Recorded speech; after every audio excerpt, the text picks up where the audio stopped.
Welcome to Stephy's Inspiration. Today we'll be looking at St. Luke 20 and we will be reading from verse 20 to 40. And it says, "And they watched him and sent forth spies, which should feign themselves just men, that they might take hold of his words, that so they might deliver him unto the power and authority of the governor. And they asked him, saying, Master, we know that thou sayest and teachest rightly, neither acceptest thou the person of any, but teachest the way of God truly. Is it lawful for us to give tribute unto Caesar, or no? But he perceived their craftiness, and said unto them, Why tempt ye me? Shew me a penny, whose image and subscription hath it. They answered and said, Caesar. And he said unto them, Render therefore unto Caesar the things which be Caesar, and unto God the things which be God's.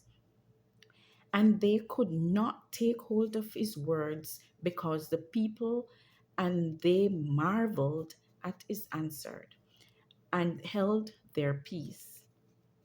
Then came to him certain of the Sadducees, which deny that there is any resurrection, and they asked him, saying, Master, Moses wrote unto us, if any man brother die, having a wife, and he die without children, that his brother should take his wife, and raise up seed unto his brother. There were therefore 7 brethren, and the first took a wife, and died without children. And the second took her to wife, and he died childless. And the third took her, and in like manner the 7 also, and they left no children, and died. Last of all, the woman died also. Therefore, in the resurrection, whose wife of them is she? For 7 had her to wife. And Jesus answering said unto them, The children of this world marry, and are given in marriage. But they which shall be accounted worthy to obtain that world and the resurrection from the dead, neither marry nor are given in marriage. Neither can they die any more, for they are equal unto the angels and are the children of God. Being the children of the resurrection, know that the dead are raised, even Moses shewed at the bush. Then he calleth the Lord, and the Lord of Abraham, and the God of Isaac, and the God of Jacob. For he is not a God of the dead, but of the living, for all live unto him. Then, certain of the scribes answering said, Master, thou hast well said. And after that, they durst not ask him any question at all. Thanks be to God. So, you know what? We're going to look at verse 22. Verse 22 says, Is it lawful for us to give unto Caesar or no? This is a loaded question. The Jews were enraged at having to pay taxes, thus supporting the pagan government and its gods. They hated the system that allowed tax collectors to charge exorbitant rates and keep the extra for themselves.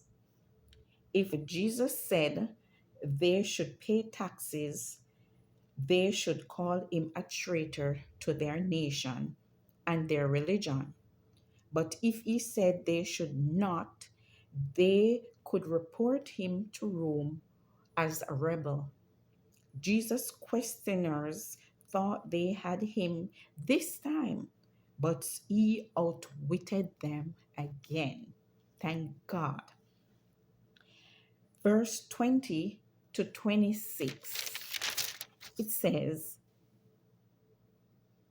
and they watched him and sent for spies, which should feign themselves just men, and they might take hold of his words, so that they might deliver him unto the power and authority of the governor. And they asked him, saying, Master, we know that thou sayest and teachest rightly, neither acceptest thou the person of any, but teachest the way of God truly. Is it lawful for us to give tribute unto Caesar or no? But is perceived their craftiness and said unto them, why tempt ye me? Shew me a penny, whose image and subscription hath it? They answered and said, Caesar. And he said unto them, render therefore unto Caesar the things which be Caesar, and unto God the things which be God. And they could not take hold of his word before the people, and they marveled at his answer and held their peace. So you see, Jesus turned his enemies' attempt to trap him into a powerful lesson. As God's follower, we have legitimate obligation to both God and the government. But it is important to keep our priorities straight. When the two authorities conflicts, our duty to God always must come before our duty to of the government. Then we turn our eye back to 34 and 35, which says, and Jesus answering said unto them, the children of this world marry and are given in marriage, but they which shall be accounted worthy to obtain that world and the resurrection from the dead neither marry or nor are given in marriage. So Jesus' statement does not mean that the people will not recognize their spouses in heaven. It simply means that we must not think of heaven as an extension of life as we now know it. Our relationship in this life are limited by God. Death and sin, we don't know everything about our resurrection. But Jesus affirms that relationships will be different from what we are used to now, here and now. I hope these few words inspired you. Have a blessed day. Don't forget to subscribe, like, and share for more inspiration.